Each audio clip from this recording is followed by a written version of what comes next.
Hello, yes, a good morning, a good afternoon, or a good evening to you, however you may be listening and wherever you may be listening. This is the latest edition of the Baldwin Sports Media NFL podcast coming to you at the end of week two of the 2024 NFL season. And if you thought week one was going to be busy and full of news and full of stories, then week two certainly came up with plenty more for us to talk about. And don't worry, we are going to be diving into that pretty soon. But before we do, as I always do, we need to do the admin for the show, which is as simple as me thanking you very much for listening to us. If you are a new listener, don't forget you can like and subscribe on whatever podcast platform you are listening to this on. And don't forget you can also reach out to us on our social medias on YouTube, TikTok, and Instagram. We are at Baldwin Sports Media. And then on Twitter or X, depending on which you prefer to call it, we are at MRB Sports Media. So don't forget to reach out to us on those platforms. And if you are a returning listener, which we are seeing a gradual increase of people returning back to the show, thank you very much for listening and continuing to make me a part, even if it's just a small part, of your week. And with that being said and that out of the way, actually, just one little bit of housekeeping before we do. You may be able to tell it in my voice, but if you don't, I will just sort of preface it. I have done something to my wrist recently. I do not know what it was, what caused it, but we think, based on my quick Googling and a chat with a someone I know who used to be a nurse, we believe it's carpal tunnel, but it's still causing me quite a lot of pain. But hopefully I've taken some painkillers to get through this show. But if you hear me wincing or if you hear there's a little inflection in my voice because of the pain, that is what it is. But I shall endeavour to power through and make it not that big of a factor. Now, with that being said, it is time to actually kick off the show. And the first topic that I want to dive into today is the benching of Bryce Young with the Carolina Panthers. And now, depending on when you hear this, it will probably be either Tuesday night, Wednesday morning. But the news came out on Monday that the Carolina Panthers have decided they are going to be moving, not necessarily moving away long term, but at least in the immediate future, they are going to be sitting Bryce Young and going with Andy Dalton as their quarterback instead. Now, this comes off the back of Bryce Young having two just quite frankly horrible games to start off the 2024 season. And perhaps even more worryingly, is that he is actually performing worse than he did last season for the Panthers. I'll just use some statistics here to look into it. So he is completing less or fewer of his passes. I've never known particularly what the English is for that one. So last year he was completing 59.8% of his passes. This year it's 55.4%. He threw a touchdown on 2.1% of his passes last year. He hasn't thrown one this year. He's already on 3 interceptions. He had 10 for the whole of last year. That is a rate of 5.4. No, he throws an interception on 5.4% of his passes. Last year it was 1.9. So just absolutely spiraling out of, spiraling in the wrong direction to say the least. But at the same time, I don't think it was right for the Panthers to bench him. Now, whether or not you want to say that Bryce Young has been put in a bad situation, we talked about with Caleb Williams, for instance, and the fact that he went to the Chicago Bears, a franchise that, for whatever reason, has never produced a good quarterback, whether it be one that they've drafted or one that they've inherited through a trade or free agency. There has never been good quarterback play from the Bears since the days of for the life of me I forget it was a George Blanda, I believe, in the 60s. One of the old quarterbacks. That just tells you how long ago it was since they had good quarterback play. And that's taking into consideration, the fact that quarterbacks weren't the main thing in those days. It was mainly running backs in those days. So that shows you just how bad the Chicago Bears are. But again, we've made the comparison with Caleb Williams and the situation he's in. Bryce Young inherited a bad situation. This is a franchise that mortgaged a big part of their future to get him, gave up a pretty good wide receiver in the package with the Chicago Bears, DJ Moore, to sweeten the deal for them. So he hasn't really been working with that many good weapons. I like Adam Thielen, but he doesn't really inspire me and say, oh, he's a number one, he's a star wide receiver in the way that many other wide receivers would. the organization, and the franchise organization above him is just a complete dumpster fire. As I've said, I believe there is the case to be made that they are the worst run franchise in the league right now. So he wasn't put in the best of situations. But at the same time, you would still expect there to be some good to be coming out of it. Like Trevor Lawrence inherited a bad, went to the Jacksonville Jaguars, a team who, barring the odd blip, was seen as a very badly run franchise, not a consistent franchise beforehand, and turned around. You look at what CJ Stroud inherited with the Houston Texans. He can make he can turn you can turn that thing around. You look at Baker Mayfield with the Cleveland Browns. Again, they were 1-31 beforehand, and again, he wasn't the only reason, but he helped them get back to a level of respectability and won a playoff game. So you can blame the franchise to an extent, but at the same time, the quarterback does have to take some responsibility for it as well. He was put in a bad situation, but we have seen good quarterbacks overcome those situations to make things better, to make the whole franchise better. So in that sense, you can also blame Bryce Young as well. However, I don't agree with the benching of him, because if you are the Carolina Panthers and you are going with Andy Dalton because you think that he is the better quarterback, which again, on paper, I would say yes, he probably is, because you can't get much worse than what Bryce Young is providing at the moment. But the fact they are going with Andy Dalton means that they still think they can win and be respectable this season. I think that's the wrong way for them to go about it, because if I am them, I'm keeping Bryce Young in for one of two reasons, or at least one of two outcomes, shall we say. One, he manages to turn it round. Maybe he has a revelation. Maybe there's one throw that he makes that really gets his confidence back, and all of a sudden he starts to develop into a very good quarterback. The way we saw Josh Allen, it took him 2 or 3 years to find his feet in the NFL, and then he became the Josh Allen we know and love today. So it can happen. It may take a while, but it can happen. So you play him, and eventually things get better. You make tweaks to the offense. You make some, maybe make some more changes above. Get a new coordinator, whatever. You can keep him in and still get better. But if he doesn't get better and he's still the same old bad, I say old, he's still young, but he is still a bad quarterback. Then the way the rest of the franchise is sort of built around, you can go and get that number one draft pick and then see what you can do with it. Again, you may want to. Maybe they'll get burned for trading away the number one pick because this costs them Caleb Williams in the long run, and so on and so forth. But again, if they land with the number one pick, maybe someone from spot 4 wants to trade up and get their quarterback. Use that as the king's ransom to effectively correct the mistake you made when you made the move to trade for Bryce Young in the first place. That is what I think the better of the two scenarios would be. Is he stinks, you realize you make a mistake, you pull like the Chicago Bears did with Justin Fields. We realize this isn't going to work. We tried, it's not going to work, but we're going to move on from him. Sell Bryce Young on for a third or a fourth round pick to the team that thinks they can solve him, like the Steelers did with Justin Fields, and then start again. Be it with an aging Andy Dalton. Maybe he's going to be the cheap, reliable option you go with, and you go get a new wide receiver that can be a star for him, or a new cornerback or something.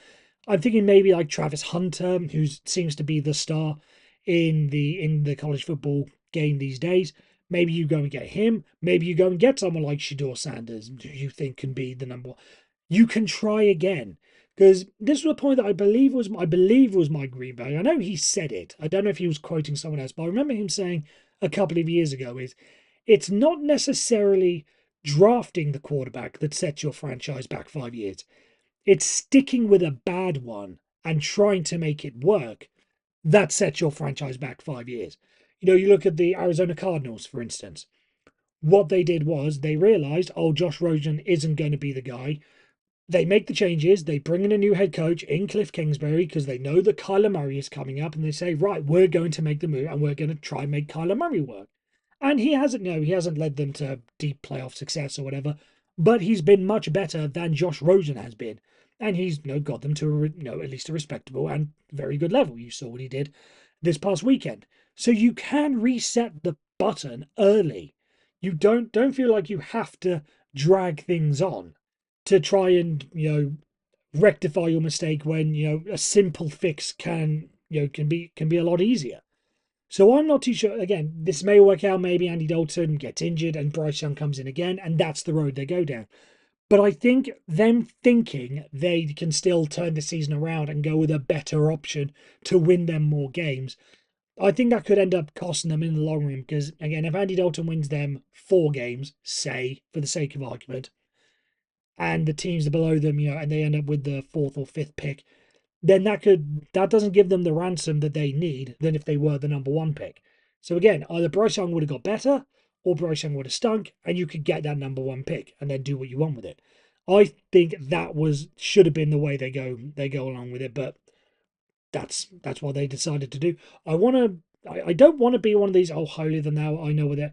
But with the Panthers, you kind of get the feeling that anyone could be running the franchise better than they could. Look at the way they. Am I wrong? Tell me I'm wrong. Could you do a better job of running the Carolina Panthers than the Carolina Panthers currently are? I rest my case.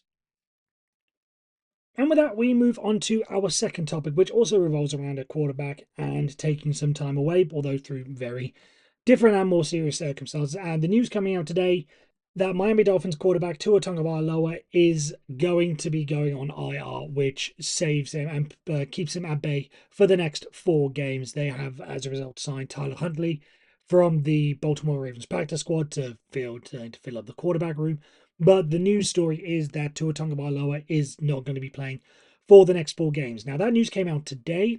When I initially made a note of this topic, it was going to be just my general thoughts about the news that came out over the weekend, which seemed to be indicating that he's not planning on retiring at the moment, which I think, again, I don't want to speak for him. I don't want to think that I'm smarter than doctors or whatever, but I do just have that very nervous sense of someone needs to take the helmet off him. Again, he's his own man. He's a grown man. He can make these decisions for himself.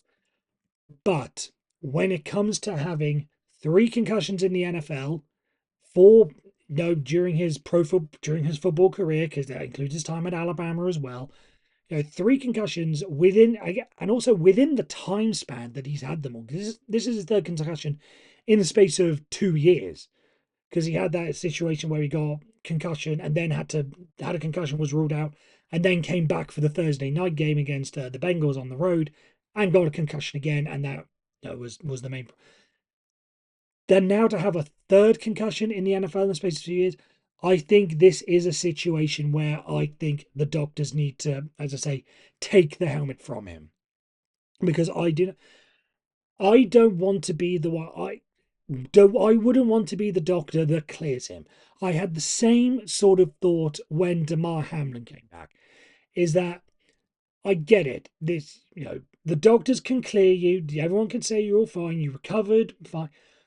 But there is just that little bit of doubt that says, okay, but what if he gets hit? Because of how it was, Damar Hamlin wasn't a hamstring injury where, you can go back and, rest it and come back out. Cardiac arrest and dying on the field, it was obviously something completely different. And the fact that it can happen to him in that bizarre circumstance, I get it was 1 in a million, but it still shows that it can happen. Again, the doctors can clear you. But would you want to, what if something were to happen? Again, I just can't be the one to take that risk. Again, this is me. I just can't be. I just couldn't, in all good conscience, if I was a doctor, which I'm not. I'm not smart enough. We've established that. But I could not be the doctor that says, "Go back and play. You can go back and play again." Because what happens if this 4th concussion is, the big one, shall we say? Whatever the big one leads to. We know what CTE problems it can lead to later in life, and the impact that it can have on not just the person that's involved, but also the family as well, that may have to look after them in later life. So I'm still not I'm again, if I was a doctor, I would not let him come back. I just think that's far too many red flags to make me think that he's going to be able to carry on and not for lack of a better term, get away with it. Again, when these things are coming up as often as they are, you worry when the next one is going to come. And the way the football is played, it is going to come again. Maybe even if he does wear a Guardian cap, which I think is probably going to be the next logical step for him. But even then, it reduces the impact, but it doesn't totally eliminate it. And with him, with his symptoms, you may think, yeah, it reduces the likelihood of like by 70% or whatever the number is. I plucked that number out of the air. But with him, what if that 30% is still enough to, cause him longer term problems? I just couldn't do it in all good consciousness. But what I will say is, at least putting him on injury reserve, this to change the topic back to the breaking news that came today. At least with him being put on injury reserve and being out the next 4 weeks, at least it gives the Dolphins some time to think, and it gives Tua some time to think, because it kicks the can down the road, and it means that there's not going to be the awkward questions every single press conference from from the Miami Dolphins. Oh, what's the latest on Tua? We'll find out in 3.5 weeks, essentially. It gives them a chance to think, it gives Tua a chance to think, and it means he is not rushing back, which I think is also pretty key in this whole thing. Because again, with these things, you do not want to rush him back because we saw what happened the last time that you do. So I want to say smart decision by the Miami Dolphins. Whether or not they were leaned into it by by some doctor or by the National Football League, I'm not going to conspiracize or whatever. But if they made a decision by themselves, or if Tua suggested, or whatever, whoever made the decision to go smart decision, obvious decision, it also needs to be said, but smart decision to take the player's welfare into account and not rush him back out there, as we thought maybe there again we've seen them do it before, but they appear to have learned their lesson and they're going to take their time, which is the correct attitude to have. And with that, we move on to the third section of today's podcast. Again, it's not going to be broken. This part is not going to be broken down by topics. It's going to be a quick rattle around what I thought were the big headlines coming out of NFL Week 2, and just sort of some quick talking points there. So the first talking point actually comes from the very last game, the Eagles and the Falcons on Monday Night Football, and I'm not going to say boneheaded, but I still think stupid decision by the Philadelphia Eagles to run the play they did on third down. For those of you who may have missed it, because it was very late, maybe you haven't seen the highlights yet, but the Philadelphia Eagles have the ball. They are up by 3, and they are driving into the Arizona Cardinals. They're in the red zone, and they're basically trying to put the game away. It is 3rd and 3, and they decide to pass the ball out. Saquon Barkley's running out on a swing route, and Jalen Hurts puts the ball in his arms.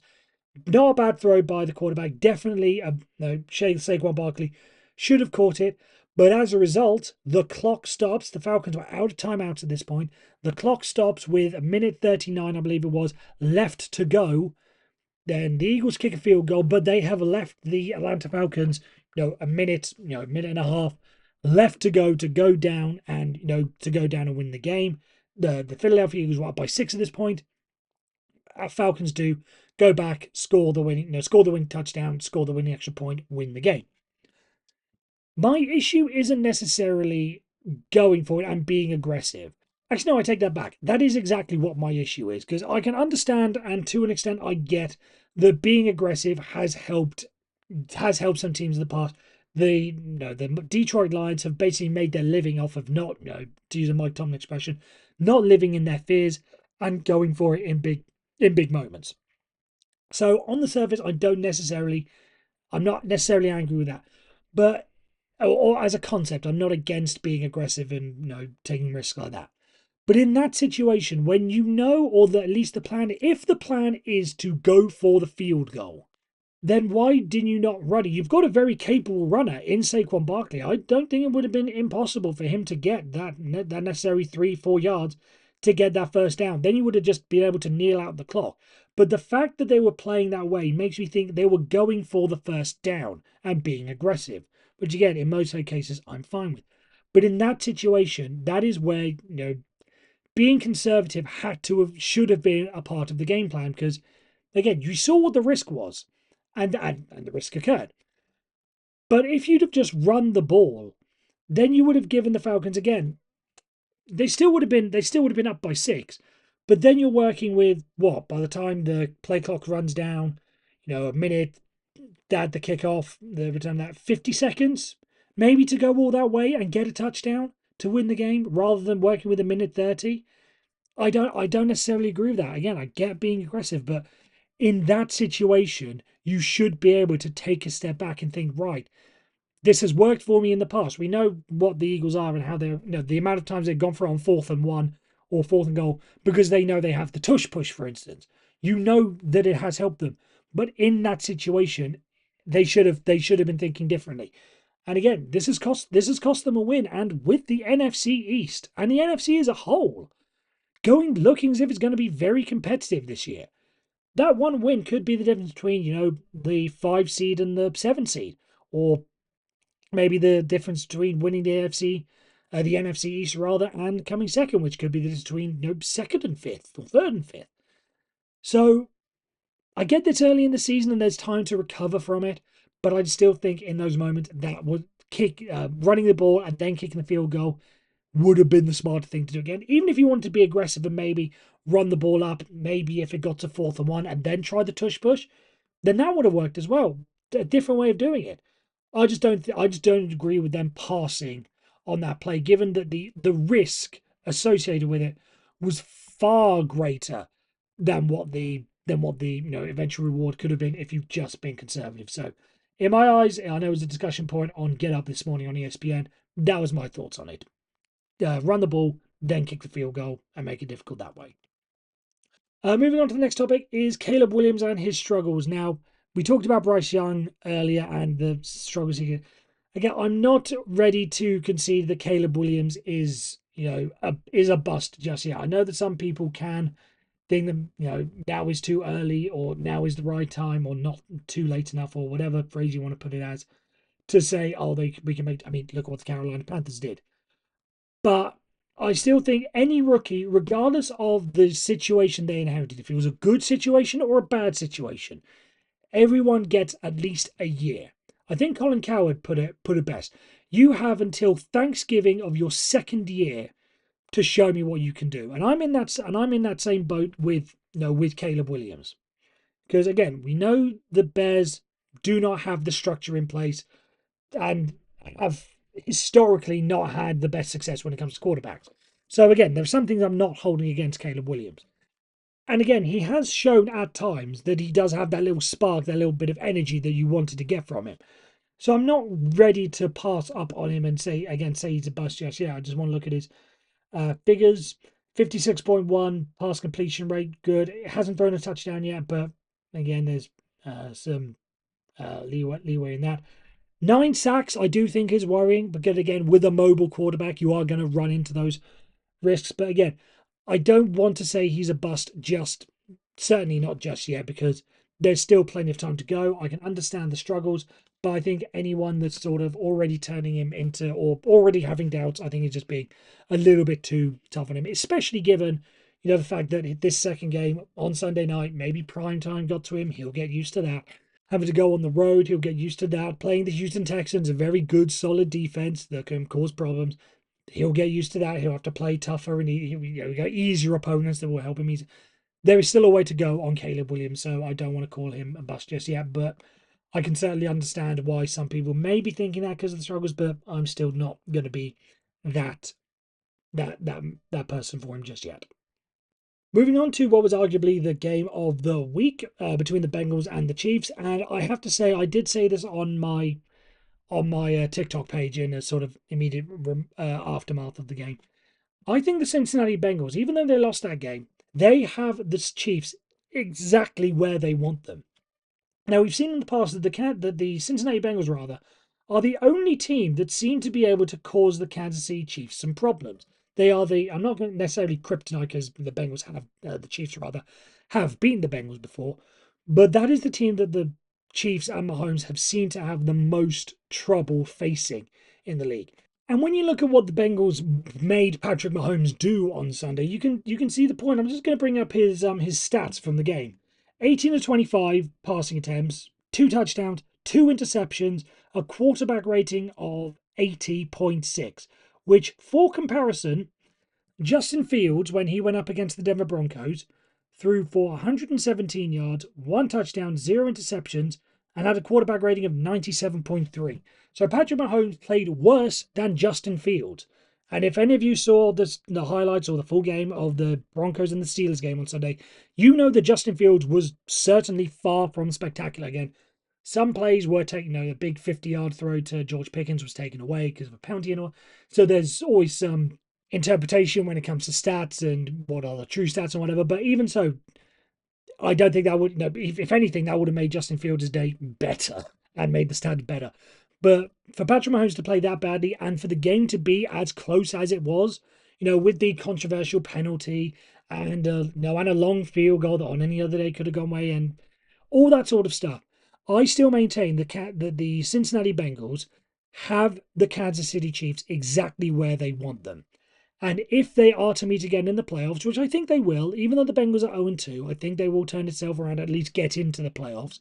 Even if it's if it's as a number 7 seed, I think they will get in. And they play the Chiefs, whether it's at, I believe it's Paycor Stadium in Cincinnati now, in Cincinnati or in Kansas City, wherever they play, I think the Bengals are going to feel very, very confident about having to play the Chiefs again. And I think that if it's all said and done, they're going to feel very confident about beating them. And again, I think they really could. Moving on to Baker Mayfield and the Tampa Bay Buccaneers. I've said it on my TikTok. Go out and check it out at Bolton Sports Media again. This is one of the best redemption, underdog stories you want to have in the NFL. Because after he was drummed out of Cleveland, despite being, arguably the best quarterback they've had as a franchise since they, came back in the 1999, arguably the best quarterback, won them a playoff game on the road against the Steelers, who were doing very well that year. What to be drummed out of Cleveland, then to be sort of struggle in Carolina, lose the job there, have to be a fill-in and do an okay job with the Los Angeles Rams, then have to go to Tampa Bay and be the successor for Tom Brady after what he did with the franchise. That's an astronomical challenge to overcome. And he's got them to at least, again, a respectable level. And to go into Detroit, one of the more hyped up teams, one of the best teams in the NFC and the NFL as a whole, to go on the road and beat them, I think is a huge statement for what this Buccaneers team can be. I don't have them going deep into the playoffs, but I can see them winning a game or two. I can see them winning the NFC South, as I believe I did predict them to do. But just as a whole, to see Baker Mayfield in having the success that he is, I think is absolutely fantastic, and just goes to show that even if you feel like you've been mistreated, you can have success elsewhere, and he's showing it, and it's fantastic. And then finally, just on the Pittsburgh Steelers and the quarterback issues in the Steel City, Mike Tomlin saying that they are effectively learning and leaning towards the idea of Justin Fields playing in week 3, and Russell Wilson is still, his participation is up in the air. I honestly think, given the way that this is going, if Justin Fields goes 3-0, even if he again puts up another performance like he did against Denver, which was okay, far from spectacular, but didn't cost them the game, which is all we're asking to do, I think it is going to be very, very hard for the Steelers to move on and give Russell Wilson the ball. Whilst we may understand that Russell Wilson was always going to be the number one, and as I have said, I don't think you should lose your job because of injury. No injury, just injury. It's going to be very, very hard to take the ball out of the hands of a quarterback that is 3-0, especially if he's not playing bad. He doesn't have to play great, but he's not playing bad and he's not costing you games. So if they beat the Los Angeles Chargers this weekend, which I think they have a reasonable chance to do, then what happens when you go up against them in what happens in week 4? Then you've really got a big decision on your hands, especially if Russell Wilson then does come back 100% healthy. The decision looks hard, but I don't think it is. I think you stick with Justin Fields until he costs you games. I think that needs to be the cutoff point. So whilst he's doing what he's doing, keep him there. Be the game manager. Don't lose the game. We've got the defense to do that. But when he starts to struggle, maybe show what he did in Chicago, then you take the ball away from him and you move on to Russell, and not a moment sooner than that. And just to wrap off with our final subject, and this one I'm once again going to go to the college game, and I just want to say how brilliant the backyard brawl was. And I do not have necessarily a dog in the fight when it comes to any college football. My wife went to Pitt, so I will root for them, and I root for them in the backyard brawl, and I did. But just as a whole, it's great to have the rivalries that we have in college football. Again, even if you have no affiliation to anyone, just go and watch rivalry games. They are something else. You know, you may talk about what great rivalries there are in the NFL, and you know, whether it be, you know, the competitive ones between, you know, the Chiefs and the Bills because of the Mahomes Allen thing. Again, the Chiefs and Bengals because of Mahomes and Burrow.